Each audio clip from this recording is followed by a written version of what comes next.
By far and away, when it comes to online tests or psychometric tests, the one that most people seem to struggle with are situational judgment tests.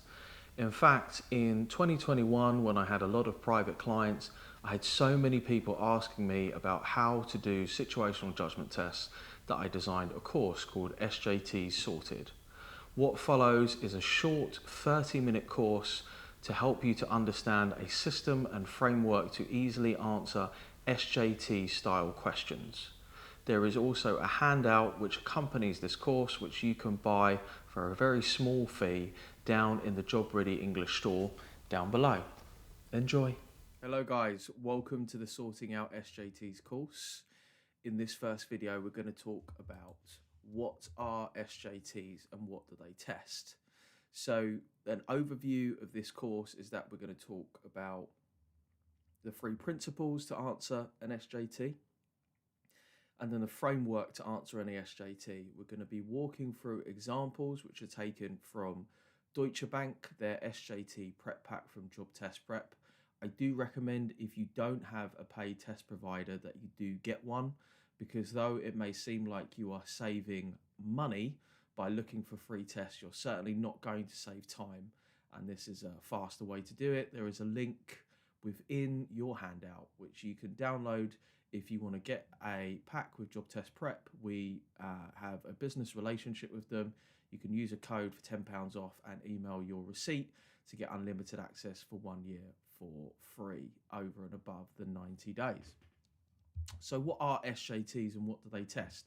Basically, SJT means Situational Judgment Test Response. And what this means is that you are posed with a workplace scenario and you are given a series of potential responses. Now, there are 4 different ways you may be asked to answer this. It could be choose the best or the worst answer. This is the easiest and quite rare. It could be choose the best and worst answer. This is still quite rare. It could be ranking the answers in terms of best and worst. So best being 1, good 2, neutral 3, bad 4, worst 5. But you may be allowed to rank 2 answers as good or 2 answers as worst.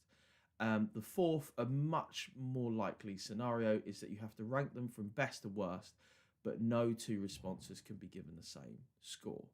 Just a quick tip, generally when you rate answers and they can be given the same score, it's because they're both the worst or they're both bad, never that they're best.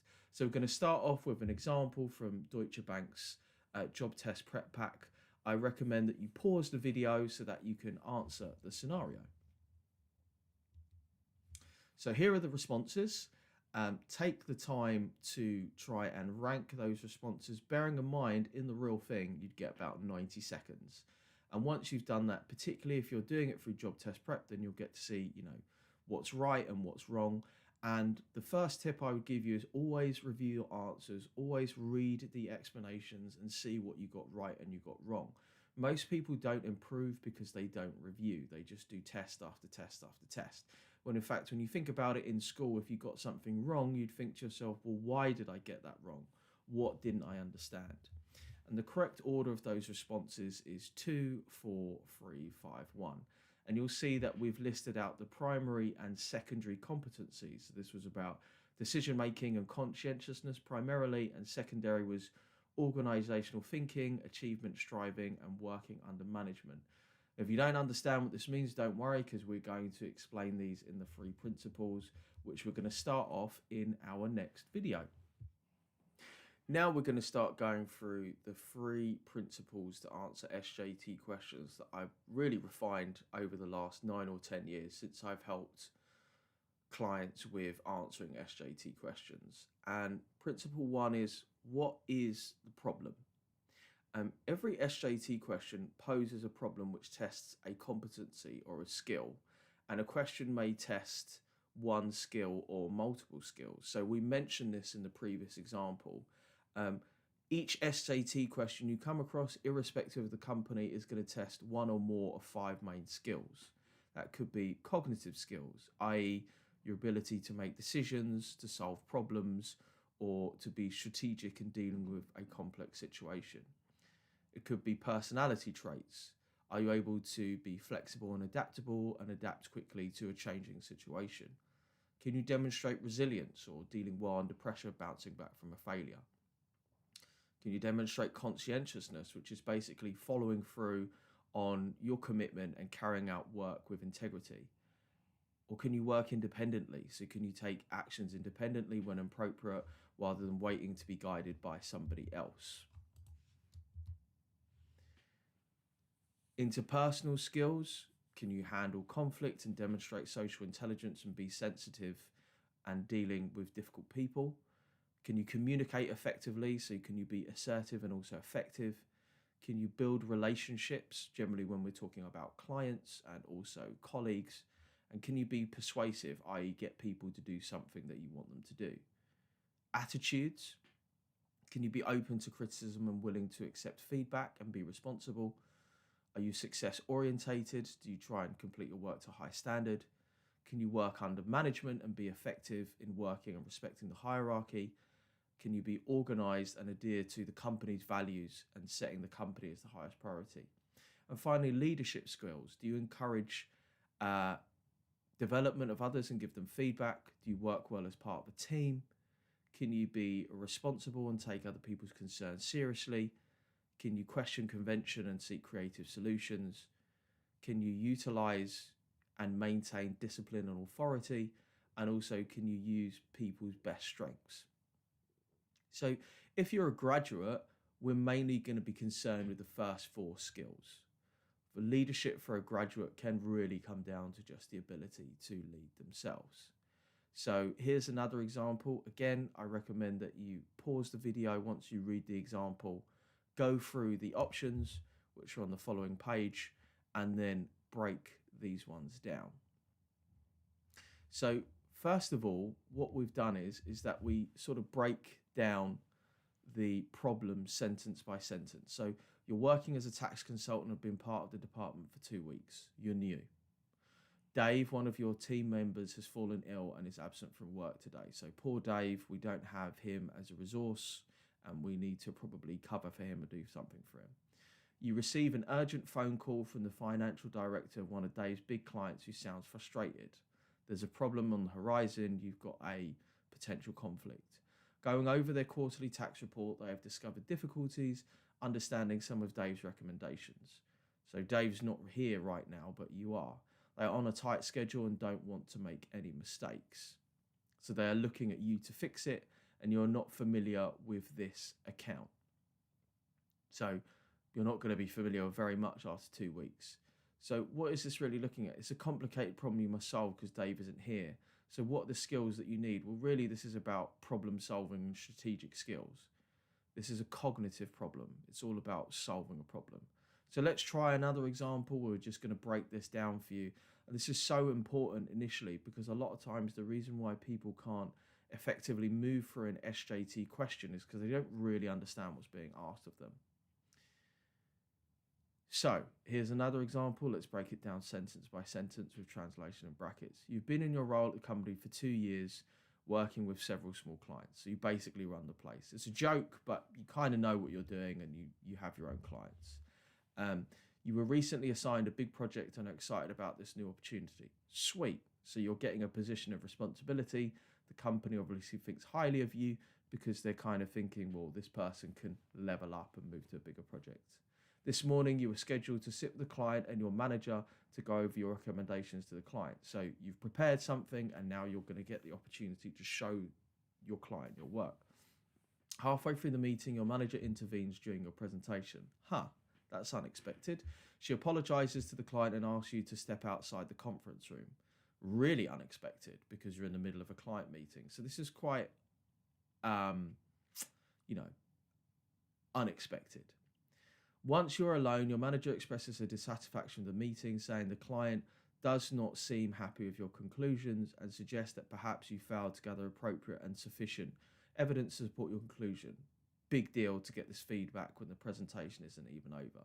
So you'd be a bit annoyed. And what is this really testing? Well, this is all about your resilience. So dealing under pressure or being able to bounce back from failure. Your manager's laid into you and you have no context to know whether she is right or wrong. honestly, it probably doesn't seem that appropriate in the middle of the meeting, but you do need to demonstrate resilience and professionalism to get through it. So that's principle number one, which is, understand the question, understand the problem, break them down into simple language. If you have the opportunity, or if you've got job test prep, before you even move to answering the question, see if you can really understand the problem and what's being asked of you. Now we come to principle number two, which is what's the context. She slapped me in the face. He said, "Oh my goodness," said a friend. "Unbelievable," said another. "How could she do that?" said another. "Well, I did ask her to wake me up if I dozed off," he said.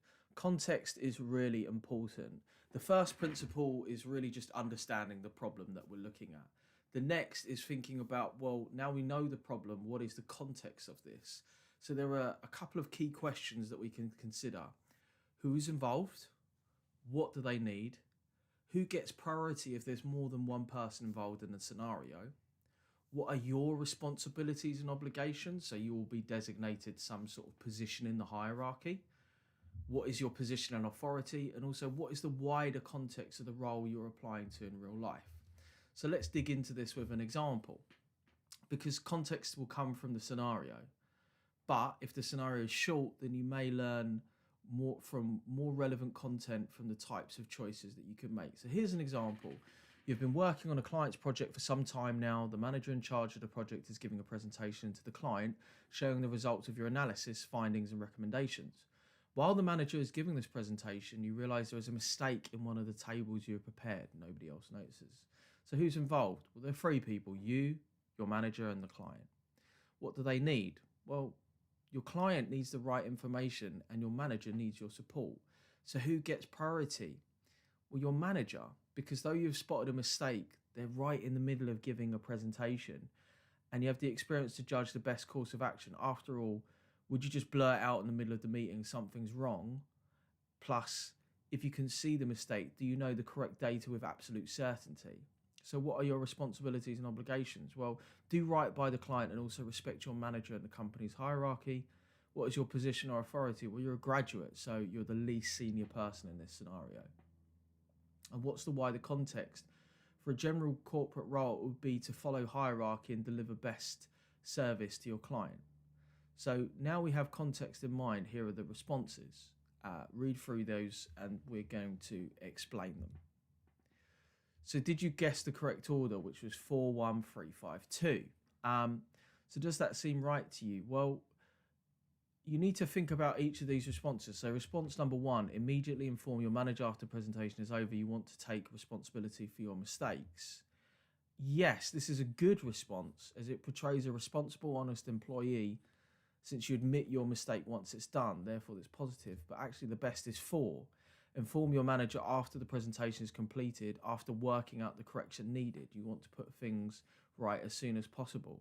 And this really ties into principle number 3, which we'll cover. But it's basically like you've informed them and also you definitely know that this is right. Consider this, you've already made one mistake. So you want to be sure that you're not presenting another mistake. And then we have explanations for the rest of the answers. So here's a teachable moment for you. Often SJT questions encourage candidates to be risk averse and obedient. Essentially, they're trying to teach graduates to follow their managers, to be, to kowtow to clients, to sort of pander to their needs. So rarely is a question going to expect you to override your manager. You'd at least be expected to check your thinking first before you kind of jump in and say, "Hey, just to let you know I've made a mistake." And then we're going to move on to principle 3, which is then how do you choose the right response? So now we get on to principle number 3, which is choosing your response, which is generally where people want to start, but actually this is where we're going to finish. And we're going to look at 3 filters to allow us to choose our responses. And if you remember all the way back in the start, we're thinking about those most difficult questions where we have to rank 5 answers from best to worst. Filter number 1 is best versus worst, and this is pretty easy. And we're going to work through a couple of examples. This video, we're going to work through the first 2 filters, and then in the next video, we'll work through the third and final filter. So best, worst versus worst, most people find this quite easy. So let's go through, and now we're using the 3 principles in action. The company you work for is experiencing financial difficulties. You have thought of a creative solution that will enable the recruitment of more clients. However, the downside is that the company must let go of a stable, loyal, but not so profitable client due to conflict of interests. 2 out of 3 marketing people agree with you, whilst your manager does not because she believes this is too risky. So, first of all, we're trying to think, well, what's the competency? What's the problem? Attitude. This is all about your attitude towards A, being success orientated, and B, working under management. You've thought of a creative solution that will enable the recruitment of more clients. This is about success. But you also have to work under management. So 2 or 3 people agree with you and your manager does not. So then what's the context of this situation? Well, really, you want your manager to buy into your situation. You have support, but she thinks it's too risky. So what's clearly best and worst? So if we have a look at these responses. Response number 1, you trust your manager's judgment and withdraw your proposition. Response number 2, you present a document to your manager systematically detailing the advantages of your proposition and its contribution to the company. If she keeps insisting, you'll support her decision. Why? All you can do is present a systematic approach to show why your plan is good. If your manager still doesn't agree, then you must have faith in her experience or that she sees something you don't see. And the worst, response number 3, you implement your proposition despite the manager's resistance since you have faith in this proposition. Why is this the worst? Well, clearly this would be terrible as you are basically disregarding the chain of command and going against your manager's wishes. Now, remember what we spoke about in principle number 2. SJTs are really designed for people to be systematic, risk averse, and also obedient. So if your manager clearly disagrees with you, this is not something a company really wants to encourage. But it's a good way to sort of think about things. So now we're getting used to this problem, context, and also response system of principles to work through. So what's the next filter? Well, best and worst generally is quite easy, but then we've kind of got those middle answers, right? That's sort of like good, neutral, bad, not best, worst. The whole point of ranking each action is really, it's about how effective is this in terms of solving the scenario, fixing the problem. So this is a good way to think about this. So when something is effective, it's active. So you're actually trying to solve the problem. It's considered. You're trying to weigh up, prioritize, or consider the potential impact of something. Or it's altruistic, i.e. you're putting the needs of the many above your own. What's not effective? Passivity, i.e. like, well, let's wait and see what happens. You're not actually doing anything. It's negative, so i.e. it's not constructive, complaining, blaming, or shaming. It's irrelevant, so you're doing something that's not related to the main problem at all. Or it's selfish, so you're basically saying, well, what's best for me rather than what's best for everybody else. And also hasty. This is just a quick reaction without thinking of the long-term consequences. So we're still using the same example, but we're going to pick out 3 remaining responses in example 5. And I think there is a slight... Yeah, so we've got 1, 4, and 5. So response number 1, you trust your manager's position and withdraw your position. How effective is this? It's neither good or bad. It's just neutral, right? You're basically just not doing anything. Response number 4, you confront your manager on the issue and insist that she accepts your proposal. You're positive, you're right. You have the marketing people to back you and will not give up until you convince your manager otherwise. This is quite negative and also quite selfish. You're basically saying, well, look, regardless of what you think, I know best and I've got the backing of other people, so in your face. Your basic premise being, I'm right, you're wrong. And then response number 5, you re-articulate the main points of your proposal to your manager and ask that she reconsidered. Suggest she discusses these points further with the marketing team who can shed light on the matter. This is active and also it is positive, right? So you're not basically turning around going, well, I'm right, you're wrong. You're saying, well, look, the reason why I think it's a great idea is because of A, B, C. And, also, Dave and Steve, they also think it's a good idea. So have you spoken to them? Do you think this is something you might be willing to explore? Notice it's not as good as, presenting a document because we're just talking. If I present a document, then really it's all there in writing and you can go through it at a time when you like. Very often, I certainly, from my experience as a manager, someone says to me, oh, can I talk to you about something, or they want my support or something? I'm like, look, now's really not a good time. Could you send me an email, drop me a document so that I can go through it at another point? So now we have a logical order of responses, which is response number 2, a systematic approach to show why your plan is good, and also saying like, well, if she still doesn't agree, then I'll rely on her. Response number 5, this is an active response. Response number 1, which is neutral. Response number 4, which is a bit negative and selfish, and response number 3, which is terrible, is you basically just disregarding everything and just doing what you want to do. And in the next video, we'll talk about the final filter, which is rationalization. Now, rationalization, or filter number 3, is really there when we've already been through filter 1 and 2, and we're still kind of left with 2 answers which are identical. If you've done SJTs before, you'll be really familiar with this, and it can be something that really can drive you a little bit mad. So this tends to be the difference between the worst and the second worst answer, sometimes the difference between neutral good and neutral bad. What we need to do is sort of read into rationalization, the intention and the meaning behind the response. For example, he looks like he needs help as he cannot manage by himself, and let's see if he needs some help. Now, the actions are both the same, but the rationalization is quite different. So he can't do it himself. This is negative and judgmental. And let's see if I can be of help. It's positive and altruistic. So let's run another example through all 3 filters to really put this into action. I will admit filter number 3 does require a little bit of work and a bit of growing and understanding as we practice questions. But let's try this in action.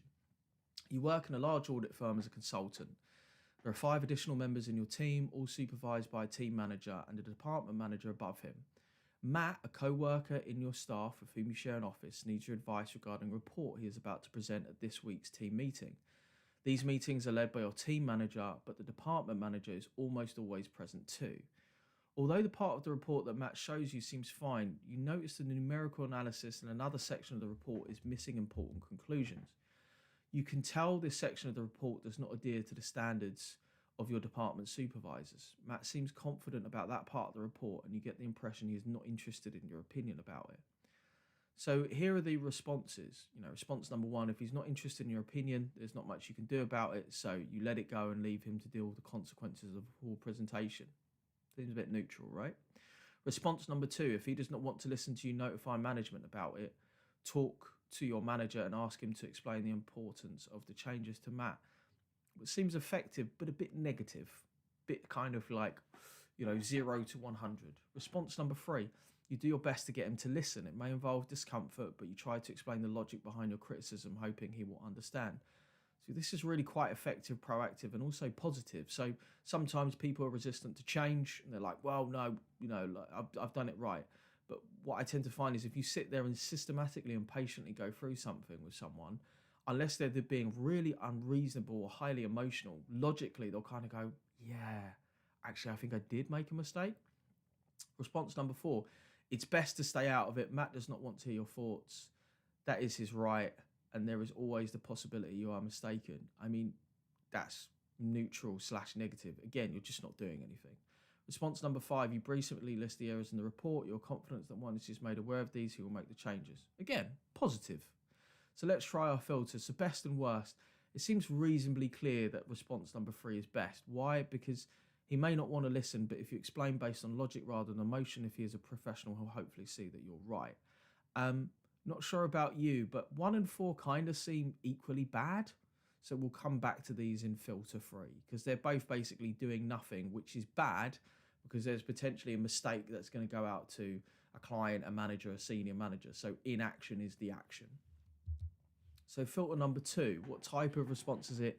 Is it effective or ineffective? So response number 2, he does not want to listen to you, notify management. It seems active, but a bit neutral. I would say a bit negative.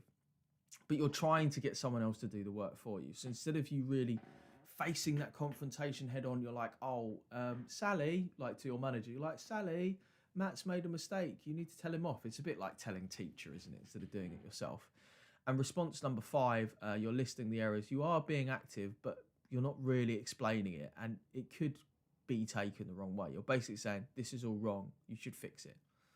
So let's come to filter number 3. These are the two answers that I kind of felt like, these are kind of the same, because when I run it through the filter, they just seem neutral / negative. So response number 1, there's not much you can do about it, so you let it go and leave him. Basically, it's just like, I'm giving up. The consequences are on you, but it affects the team as the reports will be wrong. Response number 4 is almost identical, but there's always the possibility you are mistaken. So response number 1 doesn't really entertain that 4. It's basically like, well, Matt's got his opinion, but I'm clearly right. So the answer is marginally less bad. And sometimes that's what it's about. It's about putting two answers up against each other and thinking which one's marginally better or marginally worse. And this is time consuming, but the more you practice, the better that you're going to get at it. So finally, here's the one-page framework to answer any SJT. Something that we do through all of our courses is that we teach you the methodology and the framework, and then once you know and you understand this, then you can print off this sheet and really use it to answer any SJT question. And I wanted to walk you through this, but first of all, just recognize the best way to get better is to practice. So please don't just do this, watch the course, and then go and do an SJT test and go like, oh, the course was awful, I got it all wrong. You need to be able to put this into practice. I would say you want to practice 3, maybe 5 tests. You want to be making sure that you're getting at least 70% before you go and do this in the real world. So now we've taught the principles, this is the framework. So step 1, what's the competency? Is it cognitive skills, personality traits, interpersonal skills, attitudes, leadership skills? What's the problem? Step number 2, what's the context? Who's involved? What do they need? Who gets priority? What are your responsibilities and obligations? What's your position and authority? And also, what's the context of the role you're applying to in real life? And then finally, we talk about ranking responses and those 3 filters, best versus worst. Effectiveness, is it active, considered, or altruistic? Or is it not effective? It's passive, negative, irrelevant, selfish, or hasty. And then finally, rationalization. So some ideas to think about and how to improve. Always active over passive, conservative over risky, positive over negative, effective over logic.